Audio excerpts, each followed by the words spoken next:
കഴിഞ്ഞ ദിവസം നമ്മുടെ രാജ്യസഭാ MP AR റഹീമിൻ്റെ ഒരു ഫേസ്ബുക്ക് പോസ്റ്റ് വളരെ വിവാദമായി. കാര്യം വെച്ചാൽ അതിനടിയിൽ ഒരുപാട് കമൻറ്റുകളൊക്കെ വന്നിരിക്കുന്നു. സംഭവം എന്താണെന്ന് വെച്ച് കഴിഞ്ഞാൽ കോട്ടണിൽ നഴ്സറി സ്കൂളിൽ ടീച്ചേഴ്സ് ട്രെയിനിങ് ഇൻസ്റ്റിറ്റ്യൂട്ടിൽ ഒരു പാർക്കിൻ്റെ ഉദ്ഘാടനത്തിന് വേണ്ടി ചെന്നതാണ്. അവിടെ ഒരു സ്റ്റേറ്റ്മെൻറ്റ് ഫേസ്ബുക്കിൽ അദ്ദേഹം ഇട്ടത്, എൻ്റെ MP ഫണ്ട് വിനിയോഗിച്ച് നവീകരിച്ച പാർക്കിൻ്റെ ഉദ്ഘാടനം ഞാനും കുഞ്ഞുങ്ങളും ചേർന്ന് നടത്തി എന്നാണ് പറഞ്ഞിരിക്കുന്നത്. പക്ഷേ ഇതിൻ്റെ താഴെ ഇത് ഒരു അസ്വാഭാവികമാണെന്ന കണക്കിന് ഒരുപാട് കമൻറ്റുകൾ വരുന്നു. എന്താണ് ഇതിനൊക്കെ ഇത്രമധികം കമൻറ്റുകൾ? അതിൽ അത് ഒന്ന് റഹീം ആയതുകൊണ്ട് തന്നെ റഹീം എന്ത് കൈവച്ചാലും അതിനെല്ലാം ജനങ്ങൾ കൃത്യമായ രീതിയിൽ പ്രതികരിച്ച് കമൻ്റ് ഇടാറുണ്ട്. ഇപ്പം എൻ്റെ MP ഫണ്ട് ഉപയോഗിച്ചുകൊണ്ട് നവീകരിച്ച പാർക്കിൻ്റെ ഉദ്ഘാടനം ചെയ്യുന്നു, ഞാനും കുട്ടികളും ചേർന്ന് നടത്തുന്നു എന്ന് പറഞ്ഞാണ് ഫോട്ടോ സഹിതം കൊടുത്തിരിക്കുന്നത്. അവിടെ ആദ്യത്തെ കമൻറ്റ് തന്നെ കൊടുത്തിരിക്കുന്നത് എന്താണ്, എൻ്റെ MP ഫണ്ട് എന്ന് പറയുന്നത് കേട്ടാൽ തോന്നും വീട്ടിൽ തേങ്ങ വെട്ടിയ പൈസ എടുത്തുകൊണ്ട് വന്നാണ് ഇത് നിർമ്മിച്ചത്. ഇത് ജനങ്ങളുടെ പണമാണ്, നികുതി പണമാണ്. എന്നിട്ട് അതിൻ്റെ മുകളിൽ ചെമ്മാളിച്ച് കയറി ഇരുന്നിട്ട് വലിയ ആളാകുകയാണ് ചെയ്യുന്നത്. ഈ ഒരു നമ്മളൊരു ഹാസ്യ കഥാപാത്രമായിട്ടാണ് ഇദ്ദേഹത്തെ കാണുന്നത്. ഹാസ്യമെന്ന് പറഞ്ഞാൽ ഈ ഹാസ്യത്തിന് ഒരു നിലവാരമുണ്ട്. ഇപ്പം ചാർലി ചാപ്ലിൻ ഹാസ്യ രംഗങ്ങൾ അവതരിപ്പിക്കുന്നു, ജഗതി ശ്രീകുമാർ, അതൊക്കെ ഒരു വലിയ നിലവാരത്തിലുള്ളതാണ്. ഡബിൾ എ റഹീം, അങ്ങനെയാണ് അദ്ദേഹം അറിയപ്പെടുന്നത്. ഡബിൾ എ റഹീമിനെ തൊടുന്നതല്ല ഇത്തരത്തിലാണ്. നമുക്കറിയാം, പാർലമെന്റിൽ രാജ്യസഭ MP ആണ്. അതും താഴെ ചിലർ കമന്റ്സിൽ ഇട്ടിട്ടുണ്ട്, ഏതെങ്കിലും ഒരു പഞ്ചായത്ത് വാർഡിലെങ്കിലും ഒറ്റയ്ക്ക് നിന്ന് ജയിച്ച് കാണിച്ചു തരാമോ? അങ്ങനെ ജയിക്കാത്ത ഒരാൾ മുമ്പ് നിയമസഭയിൽ മത്സരിച്ചു, പരാജയപ്പെട്ടിട്ടുണ്ട്. ഇത് രാജ്യസഭാ സ്ഥാനമാണ്. രാജ്യസഭയിൽ അവിടെ പോയി ഇംഗ്ലീഷൊക്കെ പറഞ്ഞ ആൾക്കാരെ മുഴുവൻ നടുക്കിക്കളഞ്ഞു എന്നുള്ളതാണ്. അത് ഒരു വട്ടമല്ല, പല വട്ടം. മാന്യമായി മലയാളത്തിൽ പറയാം. മലയാളത്തിൽ പറഞ്ഞു കഴിഞ്ഞാൽ ഉടൻ തന്നെ അത് ട്രാൻസ്ലേറ്റ് ചെയ്തു പോകുന്ന സംവിധാനം ഇന്നുണ്ട്. പണ്ട് കാലത്താണെങ്കിൽ അതിൻ്റെ ആവശ്യം വരുന്നില്ല, അല്ല ആവശ്യം ആ സംവിധാനം ഇല്ലായിരുന്നു. അതുകൊണ്ട് പലരും ഇംഗ്ലീഷിൽ അല്ലെങ്കിൽ ഹിന്ദിയിൽ പറയാൻ കഴിയാത്തവര് അത് തയ്യാറാകത്തില്ല. വെറുതെ പാർലമെന്റിൽ അങ്ങനെ ഇരിക്കും. പിന്നെ ആരെങ്കിലും വകയായിട്ട് എന്തെങ്കിലുമൊക്കെ എഴുതി കൊടുക്കുക മാത്രമായിരിക്കും ചെയ്യുന്നത്. അത് പണ്ട് ഈ തിരുവനന്തപുരത്തിന്റെ ഒരു MP ചാൾസ് MP വളരെ ദീർഘകാലം തിരുവനന്തപുരത്തിന്റെ MP ആയിരുന്നിട്ടുണ്ട്.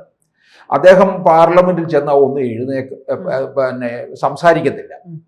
അദ്ദേഹത്തെ കളിയാക്കിക്കൊണ്ട് പറയുന്നത് ആകെ എഴുന്നേൽക്കുന്നത് മുണ്ട് മുറുക്കി കൊടുക്കാൻ മാത്രമാണ്. കാരണം അദ്ദേഹം മുണ്ടെടുത്തോണ്ടാണ് പാർലമെന്റിൽ പോയിട്ടുള്ളത്, അല്ലാതെ ഒരു കാര്യവും അവിടെ സംസാരിച്ചിട്ടില്ല എന്നർത്ഥം. ഈ ഇന്നസെന്റ് പോയപ്പോഴും ലാംഗ്വേജ് പ്രശ്നമായിട്ടായിരിക്കും അല്ലേ ആണെന്നാണ് പറയുന്നത്. ഇന്നസെന്റിനെ സംബന്ധിച്ചിടത്തോളം മുണ്ട് മുറുക്കി കൊടുക്കാനും എഴുന്നേക്കണ്ട. കാരണം ഇന്നസെന്റ് പാൻസ് ഒക്കെ ഇട്ടാണ് പാർലമെന്റിൽ പോകുന്നത്. അദ്ദേഹം എഴുന്നേറ്റ് നിന്ന് പ്രസംഗിച്ചത് മലയാളത്തിൽ പ്രസംഗിച്ചതാണ്. ഒരു തട്ടങ്ങ് തട്ടി. ഇന്നസെന്റിനെ സംബന്ധിച്ചിടത്തോളം അതിലൊന്നും ഒരു കാണിക്കുന്ന ആളല്ല. ഇദ്ദേഹമാണെന്നുണ്ടെങ്കിൽ റഹീം അവിടെ ഈ തപ്പിപ്പിടിച്ച് അദ്ദേഹത്തിന്റെ ഇംഗ്ലീഷ് ഈ സമൂഹ മാധ്യമങ്ങളിലൊക്കെ അങ്ങ് വൈറലാണ്. യാതൊരു ഉളുപ്പുമില്ലെന്നുള്ളതാണ്. അപാരമായ തൊലിക്കട്ടിയുണ്ട്. ഇത്രയും പരിഹാസം ഏറ്റുവാങ്ങിയിട്ടും ഈ തരത്തിലുള്ള ഇംഗ്ലീഷ് പറഞ്ഞുകൊണ്ട് തൊലിക്കട്ടിയോടുകൂടി പോവുകയും ചെയ്യും. അന്ന് പാർലമെന്റ് മുഴുവൻ നടുങ്ങിപ്പോയി ഇദ്ദേഹത്തിന്റെ ഈ ഇംഗ്ലീഷ് കേട്ട്. രാജ്യസഭയിലെ നമ്മൾ ഇപ്പോൾ അതിനകത്ത് യൂട്യൂബിൽ കയറി നോക്കിയാൽ കാണാൻ പറ്റും. അദ്ദേഹം ഈ പ്രസംഗിക്കുമ്പോൾ തൊട്ട് മുമ്പിലിരുന്ന ഒരു തമിഴ്നാട്ടിലുള്ള ഒരു MP ആയിരുന്നു. അദ്ദേഹം ഈ ഒരു നല്ല ശീതീകരിച്ച ഹാളല്ലേ, അതിനകത്ത് അല്പം ഇരുന്നങ്ങ് മയങ്ങിപ്പോയി. ഈ റഹീമിന്റെ പടപടാനുള്ള English, not only but also not only, ഇതിങ്ങനെ ആവർത്തിച്ചുകൊണ്ടിരുന്നപ്പോഴത്തേക്ക് തൊട്ട് മുമ്പിലിരുന്ന MP ഞെട്ടി ഉണരുന്നതാണ് നമ്മൾ കണ്ടിട്ടുള്ളത്. പിന്നെ കേരളത്തിൽ നിന്ന് പോയിട്ടുള്ള MP നന്നായി സംസാരിക്കുന്നവരും ഉണ്ടായിരുന്നു. തിരുവനന്തപുരത്ത് ഈ നമ്മുടെ നീലലോഹിതദാസൻ നാടായ MP ആയിരിക്കുന്ന സമയത്ത് അദ്ദേഹം ഹിന്ദിയിലാണ് അദ്ദേഹത്തിന്റെ ഡോക്ടറേറ്റ് ഉള്ള ആളാണ്. ഇന്ദിരാഗാന്ധിക്ക് ഇഷ്ടപ്പെട്ട ഒരു പാർലമെന്റേറിയനായിരുന്നു. ഹിന്ദിയിലൊക്കെ അദ്ദേഹം ഗംഭീരമായിട്ട് ഹിന്ദിയിൽ സംസാരിക്കുന്നവരോട് പ്രത്യേകിച്ച് അവിടെ ഉള്ളവർക്ക് വലിയ അതെ, കാര്യമാണ്. രാഷ്ട്രഭാഷയാണ്. അതുപോലെ സുരേഷ് കുറുപ്പ് കോട്ടയത്തെ പ്രതിനിധീകരിച്ച് MP ആയിട്ട് പോയി, അവിടെ നല്ല പാർലമെന്റേറിയൻ ആയിരുന്നു. KP ഉണ്ണികൃഷ്ണൻ പിന്നെ വടകരയിലെ MP ആയിരുന്നു, കോൺഗ്രസ് ആയിരുന്നു. ഇന്ദിരാഗാന്ധിക്ക് ഇഷ്ടപ്പെട്ട പാർലമെന്റേറിയൻ ആയിരുന്നു എന്നുള്ളതാണ്. ഇവിടെ ഞാനിതൊക്കെ പറഞ്ഞത് ഇത്രയും പ്രഗത്ഭരായിട്ടുള്ള MP-മാര് പാർലമെന്റിൽ പ്രസംഗത്തിൽ മികച്ച പ്രകടനം കാഴ്ചവെച്ചിട്ടുള്ളവരാണ് ഇവരൊക്കെ. വേറെ പലരും ഉണ്ട്. എൻ്റെ ഓർമ്മയിൽ നിന്നാണ് ഞാൻ ഈ ഇവരുടെ കാര്യം പറഞ്ഞിരിക്കുന്നത്. അപ്പം അങ്ങനെയുള്ളവരുടെ ഒരു പട്ടിക നിൽക്കുമ്പോഴാണ് ഈ A.A. റഹീമിനെ പോലുള്ളവരുടെയൊക്കെ ഇത്തരത്തിലുള്ള. A.A. റഹീമിനെ സംബന്ധിച്ചിടത്തോളം ഇതൊരു ധിക്കാരിയാണ് കേട്ടോ. തിരുവനന്തപുരത്ത് നമ്മുടെ കേരള സർവകലാശാലയിലെ തമിഴ് വിഭാഗം മേധാവി ഡോക്ടർ വിജയലക്ഷ്മിയുടെ ചെവിയിൽ ഇദ്ദേഹം കേട്ടാൽ അറയ്ക്കുന്ന തരത്തിലുള്ള തെറി വാക്കുകളാണ് പറഞ്ഞത്. ആ കേസ് ഇപ്പോഴും നിൽക്കുകയാണ്. പിന്നെ SFIക്കാരുടെ ആക്രമണം എന്ന് പറഞ്ഞു. അങ്ങ് ഇവരെ പിക്കറ്റ് ചെയ്യുകയും അവരെ എഴുന്നേൽക്കാൻ അനുവദിക്കാത്ത ഒരവസ്ഥയിലേക്ക് കൊണ്ടുവരികയും ചെയ്തു എന്നുള്ളതാണ്. ഇപ്പോഴും ഡോക്ടർ വിജയലക്ഷ്മി അത് പല മാധ്യമങ്ങളിലും പറയാറുണ്ട് താനും. അങ്ങനെ ഇപ്പോഴും DYFIയുടെ ആഗോള നേതാവായിട്ടാണ് റഹീം നടക്കുന്നത്. അതാണ് താഴെ ഈ കമന്റ് എഴുതിയിട്ടുള്ളവരൊക്കെ പറയുന്നുണ്ട്, 19 വയസ്സായല്ലോ ഇപ്പോഴും DYFI എന്ന് പറഞ്ഞാൽ യൂത്തിൻ്റെയാണ്, പെൻഷൻ പറ്റാറായി, ഇപ്പോഴും DYFIയുടെ ആഗോള നേതാവായിട്ടാണ് നടക്കുന്നത്. അപ്പൊ ഈ കുട്ടികളുമായിട്ട് ചേർന്നുകൊണ്ടാണ് കോട്ടൺ ഹിൽ സ്കൂളിന്റെ പ്രീ പ്രൈമറി വിഭാഗം. കോട്ടൺ ഹിൽ സ്കൂൾ എന്ന് പറയുന്നത് പിന്നെ കേരളത്തിലെ ഏറ്റവും വലിയ സ്കൂളാണ്, ഏറ്റവും കൂടുതൽ ഗവൺമെന്റ് സ്കൂളാണ്. നല്ല നിലവാരമുണ്ട്, റിസൾട്ടൊക്കെ പഴയ ഇപ്പോഴും നല്ല രീതിയിൽ കാത്ത് സൂക്ഷിക്കുന്ന ഇടമാണ്. അപ്പോൾ അവിടെ കുട്ടികളുമായിട്ടുള്ള ഒരു ഉദ്ഘാടനം നടത്തുന്നു. അതിനാണ് താഴെ ഈ കമന്റ്സ് കൊടുത്തിരിക്കുന്നത്. അവരെ കുട്ടികളെ ചീത്തയാക്കരുത്, നിങ്ങൾ അവിടെ പോയി ഇംഗ്ലീഷ് ഒന്നും പറയരുത് എന്നൊക്കെ കൊടുത്തിട്ടുണ്ട്. A.A. റഹീം എന്ന് പറഞ്ഞാൽ ഇംഗ്ലീഷാണ്, ജനം ഓടുന്നതാണ്. യാതൊരു ഒളിപ്പും കൂടാതെ നാഷണൽ ചാനലിന്റെ മുമ്പിലൊക്കെ നിന്നങ്ങ് അറിയാവുന്ന രീതിയിലൊക്കെ അങ്ങ് കസർത്ത് നടത്തി എന്ത് ചെയ്യുന്നറിയാമോ, അങ്ങേ അറ്റത്തേക്ക് എത്തിയിട്ട് എന്ത് ചെയ്യുന്നു, പെട്ടെന്ന് വാക്കുകളൊന്നും കിട്ടാത്ത വരുമ്പോഴത്തേനും അങ്ങ് മലയാളത്തിൽ പറയും.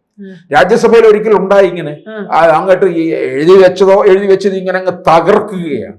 അവിടെ നിന്ന് പിന്നീട് അങ്ങോട്ട് വഴിവിട്ടുപോയി കഴിഞ്ഞപ്പോൾ പിന്നെ ഈ ഇംഗ്ലീഷ് കിട്ടാതായി കഴിഞ്ഞപ്പോൾ ഉടനെ ഒരു കവിത കടമ്മനിട്ട രാമകൃഷ്ണന്റെ മറ്റോ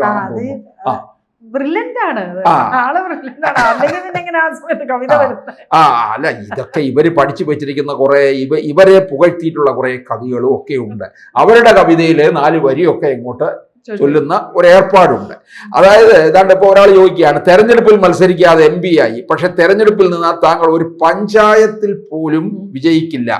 പിന്നെ അദ്ദേഹത്തിന്റെ ഇംഗ്ലീഷിനെയാണ് ഏറ്റവും കൂടുതൽ വിമർശിച്ചിരിക്കുന്നത്. എന്നിട്ട് താഴെ പറയുന്നുണ്ട്, കുഞ്ഞുങ്ങളുടെ അടുത്ത് ഈ ചിത്രം കണ്ടിട്ട് എഴുതിയിരിക്കുന്നതാണ്, കുഞ്ഞുങ്ങളുടെ അടുത്ത് ഇംഗ്ലീഷ് പറയരുത്.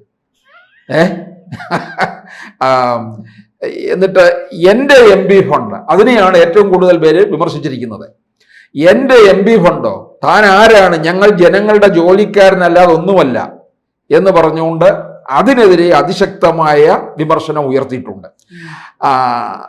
പിന്നെ CPM MP ഫണ്ടൊക്കെ നന്നായി ഉപയോഗിച്ചിരുന്നു, താങ്കളുടെ കാലാവധി കൂടെ കഴിഞ്ഞാൽ ഇനി ഒരു MBA കിട്ടണമെങ്കിൽ CPM-ന് ഇനി എന്ത് ചെയ്യും? കാരണം CPM-ന് ഇനി MP-മാരെ പാർലമെന്റിൽ കിട്ടാത്ത ഒരു കാലത്തിലേക്ക് വന്നിരിക്കുകയാണ്. രാജ്യസഭയിലേക്ക് ഉണ്ടാകത്തില്ല, ലോക്സഭയിലേക്കും ഇല്ലാതായി കഴിഞ്ഞു.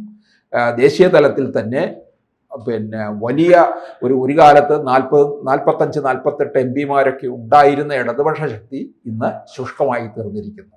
അപ്പം ഇവിടെ A.A. റഹീം ഇംഗ്ലീഷ് പറഞ്ഞും ഉള്ളതും കൂടി ഇനി ഇല്ലാതാക്കും എന്നുള്ളത് ഉറപ്പാണ്.